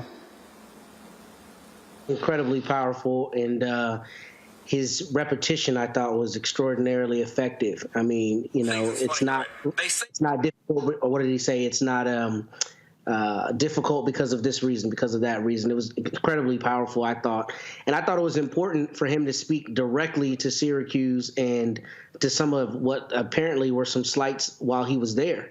What not only Black students endured, but I think it's important because I think it's important when we have events like graduations and other spaces that are supposed to be full of pomp and circumstance for people to speak truth to power, because one, that's when you have the largest audience, and two, that's when you have people listening most intently. And I think he masterfully used his platform on that day. So kudos to this young man. See, this is why Neon Bay in the control room, y'all can pull it, the video of the young girl in Philadelphia who high school graduation, and she does a slight dance around the stage, and this principal decides he's not going, the principal decides that they're not going to give her her high school diploma and ushered her off the stage. And now she's demanding an apology. The school district has said, look, there's no formal policy, and this is a thing that I'm just so sick of these people, Niambe, who do not understand what graduation is about. It is not about the adults. It's literally about the people who actually have graduated. I'm not tripping if somebody dances. I'm not tripping if somebody hops. I'm not tripping how it's a joyous time, but it's also a serious time. So whether it is this type of speech, whether it's when folks are just excited about graduating, I just think so many adults are just screwing up graduation because, frankly, many of them are assholes.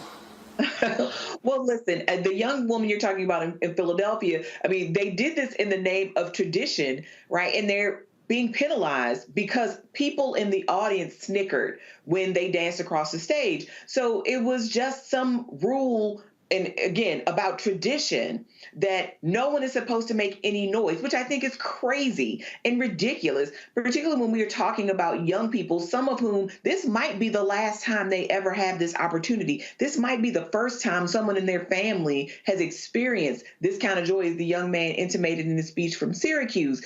So I think all of these efforts to police children of all stripes are really about, notions of decorum and all of this. It's a graduation. Yes, there's a moment to be somber, but it's also a celebratory, joyous moment. And I think all of these calls, I mean, and even if you came up with something like, well, you don't want people screaming because you might not hear the other person's name. Yeah, we get that. But these moments weren't that. And yet you still find people who will say that it was right to humiliate this young woman, or that this young man, he said the right thing at the wrong time. And when is the right time to celebrate what you've accomplished? When is the right time to call out these institutions that are graduating our children and sometimes holding those same children in contempt? I think these are the things that people don't really want to talk about, so they deflect and talk about decorum and talk about tradition and talk about all these other things instead of what the core of it, what the substance of what that young man was saying. And really, this young woman did something that was totally inoffensive, but it was a violation of tradition. And Jesse, and look, and I think that, a lot of people will remember those words, and the reality is what you now see, how that video has now gone all across social media. It will touch some young person, some young brother who does not believe that they actually can do what that brother has done. Well, not just touching young people. I feel touched. I'm hoping that he has a law school application somewhere in the stack, because to have the courage and the poise to be able to deliver such a poignant message at a time when all eyes are on you, I think that that's a skill that he can really use to move forward in anything that he chooses to do. And I think it's far time that we allow the fullness of Black expression. I am a double HBCU graduate. I went to FAMU and North Carolina Central University School of Law. And we understand that at graduation, people are overcoming so many different obstacles that the rest of the world tends to want to ignore. And as a result, the graduations are very, very festive, and people will exercise the fullness of their celebration because we understand what each other has been through. And we also understand what has been done for us to get us here. There are sacrifices that are made by people who may never have a college degree, but they somehow contributed to making sure that you got one, right? So this is a day for us to celebrate. It's also a day for those looking on who've always wondered if they could do it, or how to do it, to see somebody actually doing it so that you can go ahead and plot your trajectory, because we all have skill sets, we all have powers, and we all have a story. And our stories too often get overlooked when they shouldn't be. Well, Jesse, he's not going to law school. He is a broadcast digital journalism graduate. And so we clearly know what area he's going into. So shout out to my alpha brother. Fantastic speech, Mr. Pierre. And so look forward to seeing you out here. Got to go to a break. When we come back, our Education Matters segment right here on Roland Martin Unfiltered on the Black Star Network. Hatred on the streets, a horrific scene, a white nationalist rally that descended into deadly violence. White people are losing their damn minds. As an angry pro-Trump mob storms the U.S. Capitol, we're about to see the rise of what I call white minority resistance. We have seen white folks in this country who simply cannot tolerate Black folks voting. I think what we're seeing is the inevitable result of violent denial. This is part of American history. Every time that people of color have made progress, whether real or symbolic, there has been what Carol Anderson at Emory University calls white rage as a backlash. This is the rise of the Proud Boys and the Boogaloo Boys. America, there's going to be more of this. Here's all the Proud Boys, guys. This country is getting increasingly racist in its behaviors and its attitudes because of the fear of white people. The fear that they're taking our jobs, they're taking our resources, they're taking our women. This is white fear.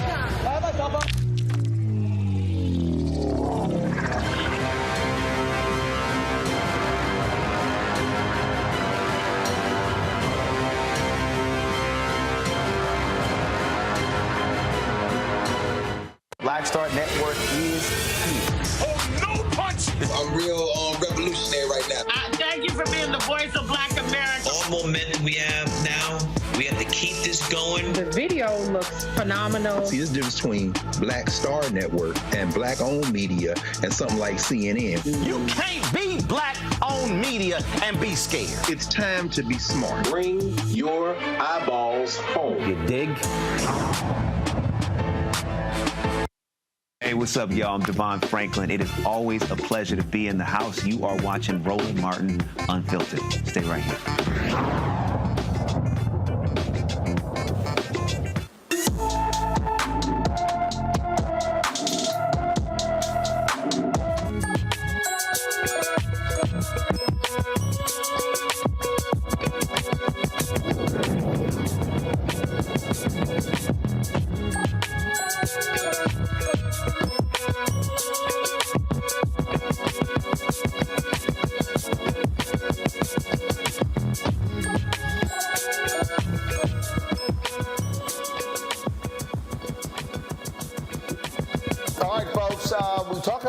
Education, we talk about the need to have more African Americans. You often hear people talk about STEM. What part of STEM in science is biology. So there is a new, not new, but there is an initiative that actually does that, trying its best to see more, to increase the opportunities for people of color, for young girls and others in this particular area. We're going to talk about that on today's show. And the thing, and here's a piece, and first of all, let me explain to people. But one of the reasons why we even created this segment is because people always talk about education. And I think what happens is we talk about education in a process way. We talk about education in terms of battles for funding, things along those lines. But what we don't do is we don't highlight the sort of organizations, the sort of entities that are doing their work to increase more black male teachers, the folks we've had on the show to increase folks when it comes to the arts, again, when it comes to STEM, when it comes to science, when it comes to technology. And so that's one of the reasons why we have Education Matters, so you can actually get a better understanding of the folks. So this is called EmpowHER. It's called EmpowHER Institute, and specifically focusing on marine biology. Now, African Americans, 3% of marine biologists in the country, so there is an opportunity for there to be growth. And so there's an LA nonprofit that works with 12 to 17-year-old girls in this area. Dawn Brown, she's a president and CEO of EmpowHER Institute. She joins me now from LA. So Dawn, first of all, we talk about this camp. We talk about this camp. How long have you been doing it? Yeah, so we've been doing our social justice STEAM camp for 3 years now. Our organization has been around for 20 years, and this particular camp we've been doing for 3. And so why specifically this? Was there something that particularly happened? Yeah, so one of our initiatives is our social justice STEAM initiative in general. And when we really started, and we've been doing that for 20 years, but when you look at STEAM and you look at what are the areas that are oversaturated versus underrepresented, biology and science specifically is one that is underrepresented for BIPOC girls, specifically Black and Latina. We are an organization that only serves BIPOC girls. And so you just mentioned 3% of young people, of African Americans who go into marine biology or sciences, specifically any kind of marine science or ocean science. When you look at girls, specifically within that of African Americans, we're talking about less than 1.5%. So our girls, when we were doing our social justice, so when we were doing and our organization is all about breaking generational cycles of poverty and giving them the access and the resources and the skills in order to do so and become college and career ready. So when we decided to do our social justice STEAM camp, we went to our girls because we are a youth-led organization, and we asked them, what do you want? What is important to you? What social justice issues are important to you? And when they started thinking about a summer camp, the thing that came to them was, we want to learn about environmental justice. And so we decided, well, then let's do that. So we called upon a marine biologist, Black woman marine biologist here in LA. We partnered with her, and together, my organization and she created curriculum to do this camp. So that's how it came about. And what the camp really is is we take 30 girls. Now, we serve 1,000 girls a year, and we take 30 of our middle school girls. So these are girls between the ages of 12 and 15, and we put them into a camp for the summer. And they apply to get in, and we take about 100 applications, and we break it down.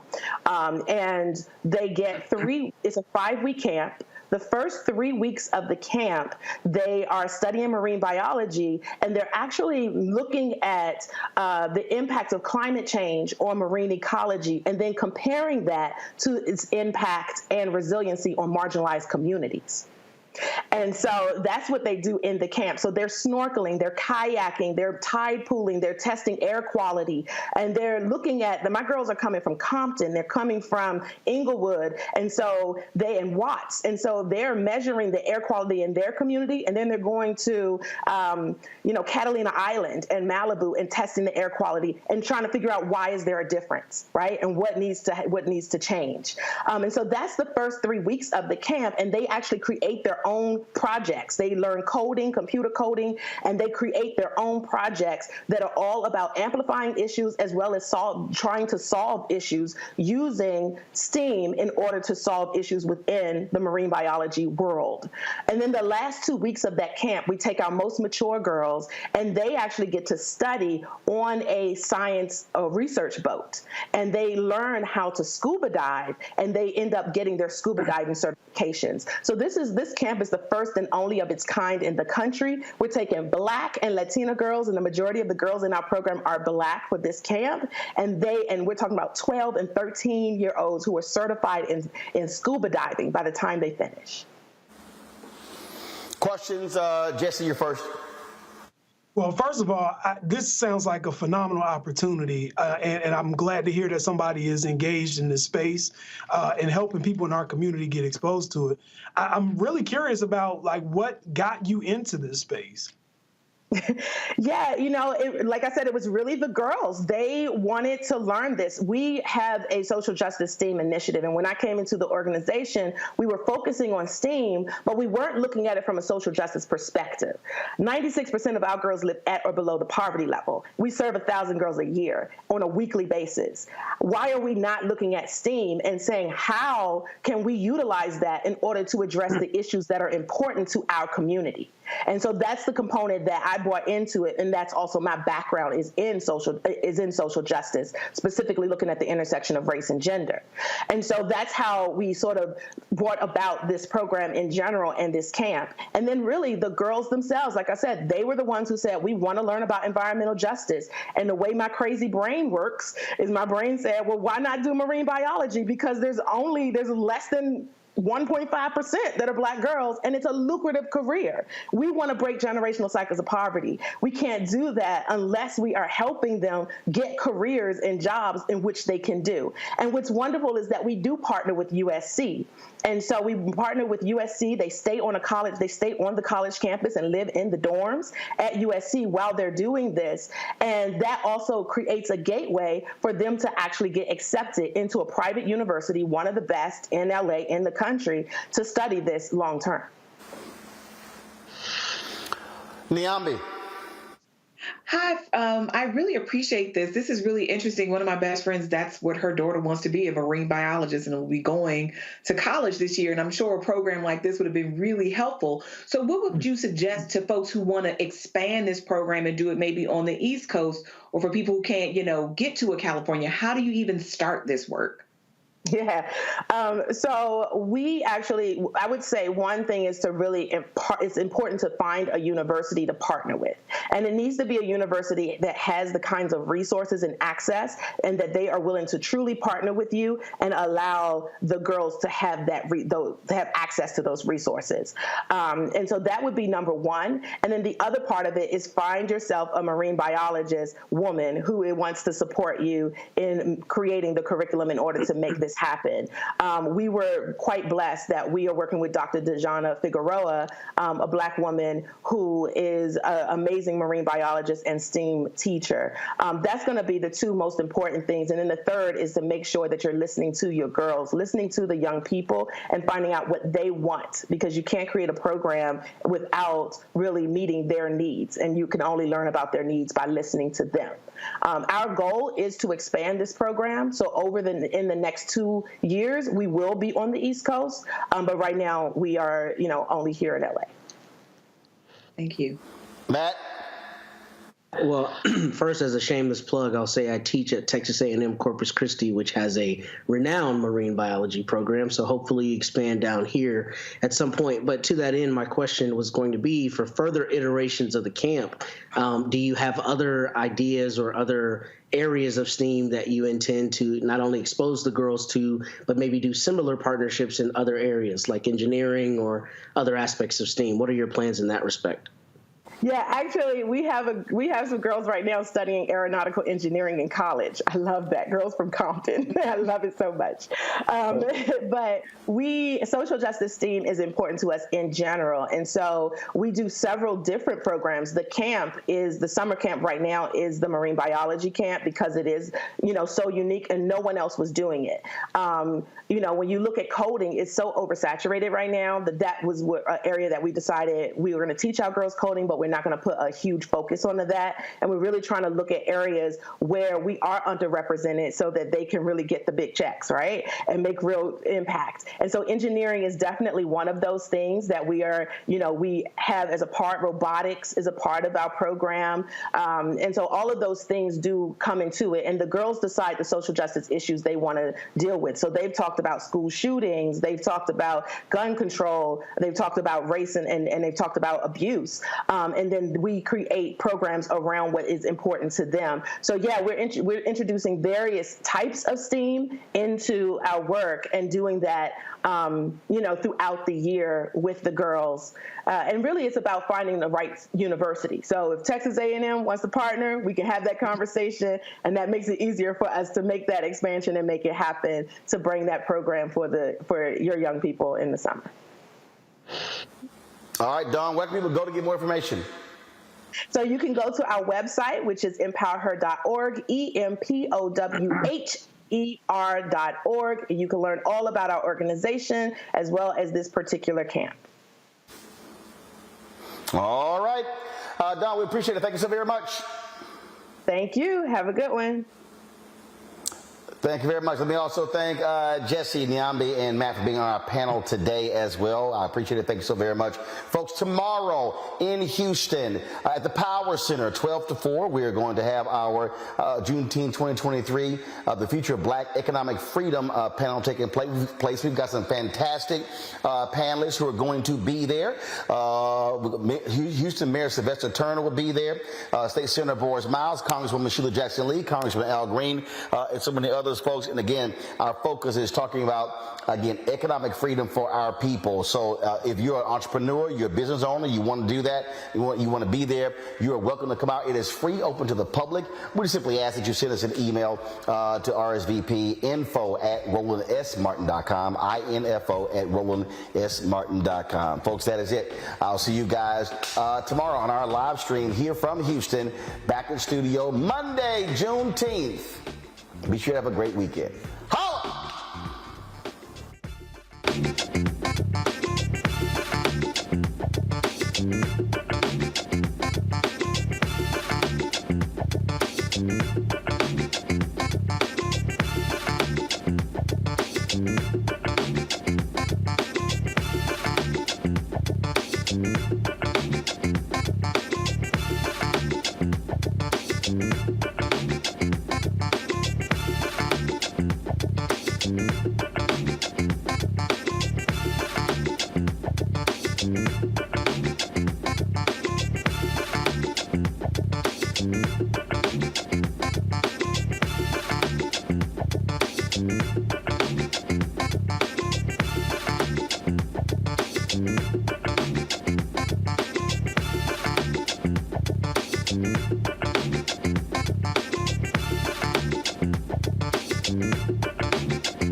I'm real revolutionary right now. Support this man, Black Media. He makes sure that our stories are told.